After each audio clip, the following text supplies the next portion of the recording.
What I find to be the easiest method of assembly is to start with your long boards. The first thing you want to notice is the ends are different.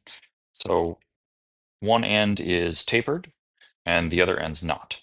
So the tapered end is the bottom, and all the boards will be like that. One end tapered and one end not. So start with two of the long boards and take the top, so the non-tapered ends, and slide those two slots together to form what I call a teepee.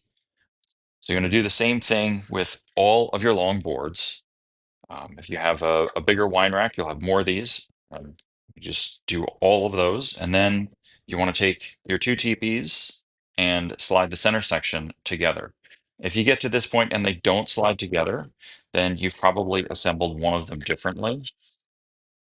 So if it looks like this and they don't go together, then all you need to do is take one of them, take it apart, turn it around, put it back together, and then you should be able to slide that center section together. So slide all of your teepees together like that, and then go grab your medium boards, and you can slide those in the ends in the center slots,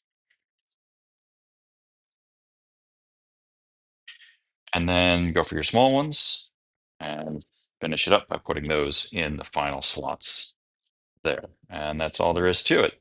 If you need to move it around, I like to grab the center section here and lift it up, and you can lift up the whole thing like that and move it wherever you need to go, and then maybe just readjust a little bit, and you're good to go.